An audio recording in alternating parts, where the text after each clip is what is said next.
Hello है नमस्कार, स्वागत है आप सबका जीएस एकेडमी हिमांशु के यूट्यूब चैनल में। स्टूडेंट्स, तो हिंदी साहित्य में हम लोग रीतिकाल कर रहे हैं। रीतिकाल में 3 काव्य धाराएं हैं, रीतिबद्ध, रीति सिद्ध और रीति मुक्त काव्य धारा। ओके, तो जो रीतिबद्ध काव्य धारा है वो अभी हम लोगों ने स्टार्ट किया। तो रीतिबद्ध काव्य धारा में हम लोगों ने रीतिबद्ध काव्य धारा के कवियों के बारे में, केशव के बारे में कर लिया, चिंतामणि, मतीराम, भूषण, ठीक है, कुलपति मिश्र, भिखारी दास आदि जो महत्वपूर्ण कवि है ना रीतिकाल के, रीतिबद्ध काव्य धारा के, वो हम लोग जो है क्लास में डिस्कशन कर रहे हैं। ठीक है स्टूडेंट्स, तो आज की क्लास में हम लोग करेंगे रीतिकाल में जो अन्य कवि रह जाते हैं। तो इसमें सबसे पहले आज हम करेंगे देव के बारे में। ओके स्टूडेंट, हमारी ये जो क्लासेज है PhD Hindi LT net set KVS के लिए बहुत ही इंपोर्टेंट क्लासेज है। तो अगर आप लोगों ने अभी चैनल को सब्सक्राइब नहीं किया तो चैनल को सब्सक्राइब कर ले, और हमारे साथ आप लोगों ने बिल्कुल एंड तक बने रहना है। वीडियो को बिल्कुल भी स्किप ना करें, क्योंकि हर एक पॉइंट जो है एग्जाम के पॉइंट ऑफ व्यू से बहुत ही इंपॉर्टेंट है। ओके, चलिए आज की हमारी क्लास स्टार्ट करते हैं।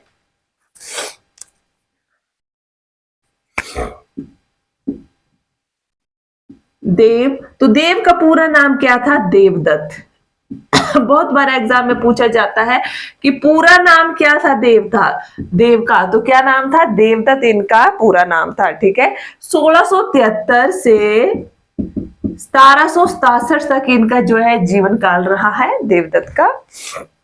ठीक है, अब देखिए जो देव के जो ग्रंथ हैं, ठीक है, पिछली बार एलटी में क्वेश्चन आया था यहाँ से देव के ग्रंथों के बारे में कि कितने ग्रंथ हैं। ठीक है, तो देव के जो ग्रंथ हैं, कुछ विद्वान मानते हैं कि इनके 72 ग्रंथ हैं। ठीक है, मतलब इसमें मानने वालों में देखिए देव के 72 ग्रंथ माने शिवसिंह सेंगर ने।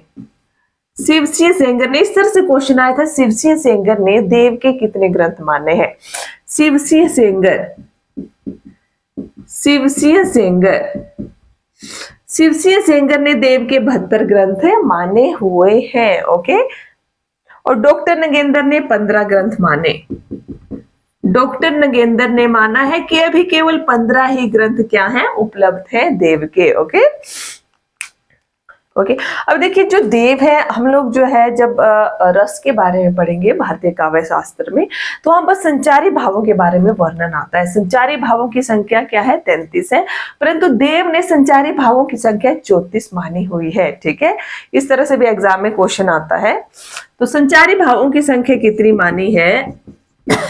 संचारी भाव कितने माने देव ने? 34। भारतीय काव्य शास्त्र में ये कुछ हम जो भी है बहुत ही डिटेल में करेंगे, तो अभी के लिए सिर्फ इतना याद रखिए कि संचारी भावों की संख्या कितनी मानी है देव ने? 34 मानी हुई है। ओके, चलिए अब देव की रचनाएं देख लेते हैं कौन कौन सी है।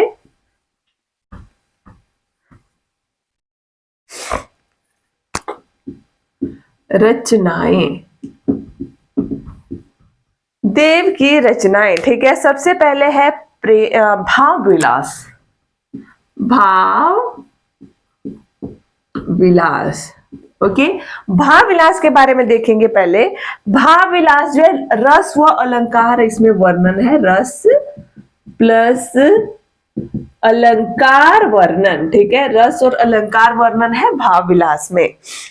ओके, अब इसमें भानुदत्त की रसमंजरी, अब इसमें किस किस रचनाओं का प्रभाव पड़ा है? ठीक है, भानुदत्त, भानुदत्त की रचना है रसमंजरी, रसमंजरी। ठीक है, भामह की रचना हो जाएगी, नेक्स्ट है भामह का काव्यालंकार, भामह का काव्यालंकार। स्टूडेंट, रीतिकाल के बाद हम नेक्स्ट टॉपिक भारतीय काव्य शास्त्री कर लेंगे। ठीक है, क्योंकि इसमें सिमिलर चीजें मिल रही है। ओके, भारतीय काव्य शास्त्र हो जाएगा, उसके बाद फिर हम लोग आधुनिक काल में आएंगे। ओके, तो भामह का काव्यालंकार हो जाएगा। ठीक है, दंडी का काव्यादर्श, दंडी का काव्यादर्श। तो इन 3 रचनाओं का जो है भाव विलास पर प्रभाव पड़ा है। मतलब देव ने जो है इन तीनों रचनाओं का अनुसरण किया है जब इन्होंने भाव विलास की रचना की थी। ठीक है, नेक्स्ट है प्रेम चंद्रिका, दूसरी रचना हो जाएगी इनकी प्रेम चंद्रिका। ओके, नेक्स्ट है शब्द रसायन, शब्द रसायन। ठीक है, शब्द रसायन के बाद हो जाएगी इनकी जो रचना है अष्टयाम। अष्टयाम, अष्टयाम में क्या है? नायक नायिका के 8 पहरों का वर्णन है। ठीक है, सुख सागर तरंग बहुत ही इंपॉर्टेंट ग्रंथ है इनका, सुख सागर तरंग, सुख सागर तरंग। अब बाद में लिखवाती हूँ क्यों जरूरी है इनका ये ग्रंथ। ओके, राग रत्नाकर। अब राग, राग मतलब संगीत से संबंधित है ये, राग रत्नाकर। राग रत्नाकर हो गया। नेक्स्ट है इनका जाति विलास, देव माया प्रपंच हो जाएगा, जाति विलास,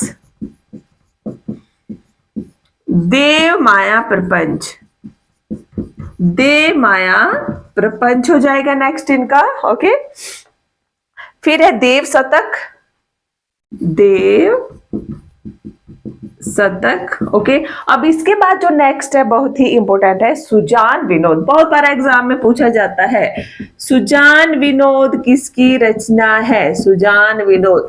कुछ स्टूडेंट के मतलब कंफ्यूजन हो जाता है सुना, क्योंकि सुजान कौन थी, हम पढ़ेंगे आगे मुक्त क्या बोलते हैं इसमें, रीति मुक्त कवि घनानंद के बारे में, ठीक है।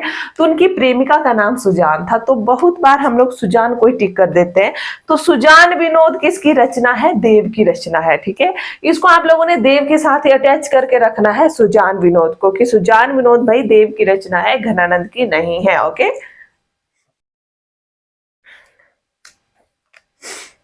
अब देखिए इनकी सुख सागर तरंग रचना के बारे में आप देखेंगे। देव की जो सुख सागर तरंग रचना है, ठीक है, सबसे पहले तो इसका संपादन देखेंगे किसने किया है, बालदत्त मिश्र ने। सुख सागर तरंग संपादन किया है, संपादन बाल दत्त मिश्र ने, ठीक है।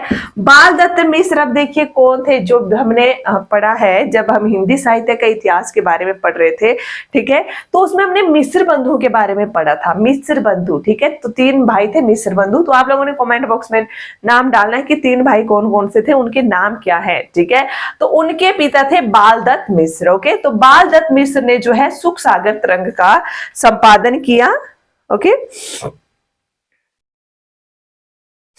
और डॉक्टर नगेंद्र ने सुख सागर तरंग के बारे में देखिए क्या कहा है। डॉक्टर नगेंद्र क्या कहते हैं, डॉक्टर नगेंद्र मानते हैं कि जो सुख सागर तरंग है इसको नायिका भेद का विश्वकोश कहा, नायिका भेद का विश्वकोश, नायिका भेद का विश्वकोश किसको कहा है, सुख सागर तरंग को। किसने कहा, डॉक्टर नगेंद्र ने कहा। ओके, तो इसके बारे में ये बहुत ही इंपॉर्टेंट है, एग्जाम में बहुत बार पूछा जाता है कि किस रचना को नायिका भेद का विश्वकोश कहा जाता है। तो सुख सागर तरंग को, और किसकी रचना है ये, देव की रचना हो जाएगी, ठीक है।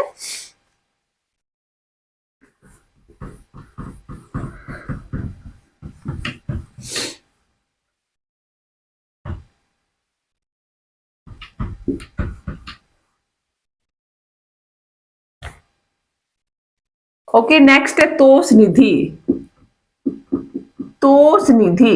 तो तोष निधि भी रीतिबद्ध काव्यधारा के कवि हैं, तो इनकी रचना है सुधा निधि। ओके, सुधा निधि, सुधा निधि। ओके ओके, नेक्स्ट हम करते हैं भिखारी दास के बारे में।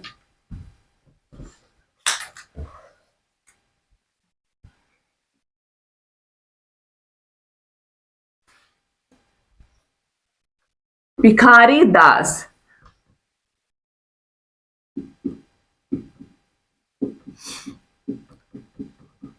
भिखारी दास। ओके, अब देखिए जो भिखारी दास है, भिखारी दास की रचनाएं हैं रस सारांश, काव्य निर्णय, रस सारांश,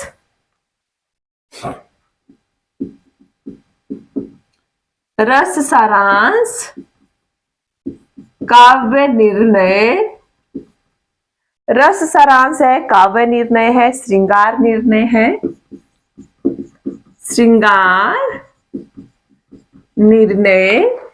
ओके, नेक्स्ट हो जाएगा छंदर्नव पिंगल, छंदारनव पिंगल। तो छंदारनव पिंगल इनकी भी बहुत ही इंपोर्टेंट रचना है और भी पूछी जाती है सारे।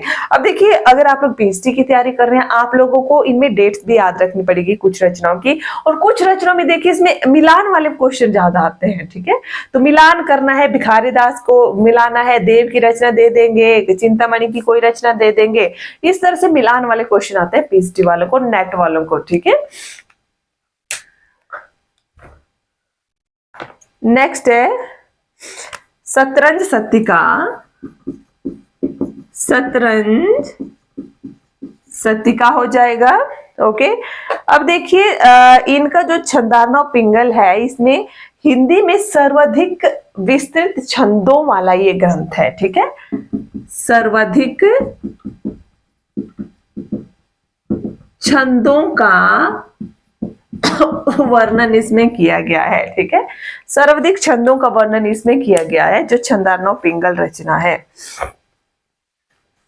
ओके, अब देखिए भिखारी के बारे में एक जो महत्वपूर्ण तथ्य है, जो तुक होते हैं ना, तुक, तो बिहारी ने सर्वप्रथम तुक को जो है उसका जो है काव्य में विवेचन किया था भिखारी दास ने। ओके, लिख लेना ये पॉइंट भी आप लोग।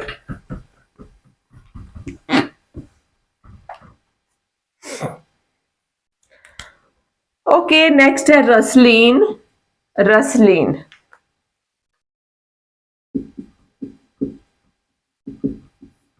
तो रसलीन का हो जाएगा अंग दर्पण और रस प्रबोध। अंग दर्पण, रस प्रबोध। रसलीन का है, अंग दर्पण है, रस प्रबोध हो जाएगा। ठीक है, रसलीन का पूरा नाम लिख लो पहले, पूरा नाम। तो इनका पूरा नाम हो जाएगा सैयद गुलाम अली रसलीन। सैयद गुलाम अली रसलीन।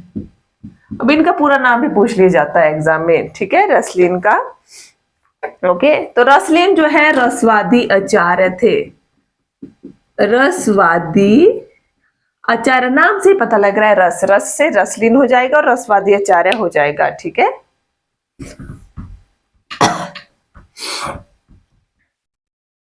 नेक्स्ट हो जाएगा पद्माकर। पद्माकर, अब देखिए पद्माकर की रचनाएं हैं हिम्मत बहादुर विरुदावली। पहली हो जाएगी हिम्मत बहादुर विरुदावली। हिम्मत बहादुर विरुदावली है। ठीक है, दूसरा है पद्माभरण। पद्माभरण है। ठीक है, नेक्स्ट है जगत विनोद गंगा लहरी। जगत विनोद गंगा लहरी। ठीक है, नेक्स्ट है प्रबोध पचासा। प्रबोध पचासा। ठीक है, प्रताप सिंह विरुदावली। प्रताप सिंह विरुदावली हो जाएगा नेक्स्ट। ठीक है, ओके, अब पद्माकर को जो है कविराज शिरोमणि कहा जाता है। कविराज शिरोमणि। ओके, कविराज शिरोमणि पद्माकर को कहा जाता है। ठीक है, अब इन्होंने होली एवं अन्य त्योहारों का वर्णन किया है। होली एवं अन्य त्योहारों के बारे में भी इन्होंने वर्णन किया है। ठीक है, जो पद्माकर है।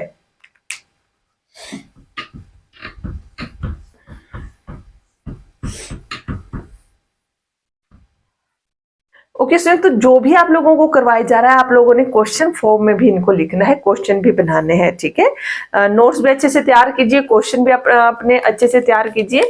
साथ में आप लोगों ने क्या करना है, जो भी PYQs होंगे आपकी बुक में आपके पास जो भी बुक है अगर होंगे तो आप लोगों ने साथ साथ में उनकी भी तैयारी करनी है, ठीक है। ओके, तो आज की क्लास को मैं यही एंड कर रही हूँ। आई होप आप लोगों को वीडियो अच्छी लगी होगी। वीडियो अच्छी लगी होगी तो लाइक करना, शेयर करना, चैनल में नए हो तो चैनल को सब्सक्राइब करें। Thank you.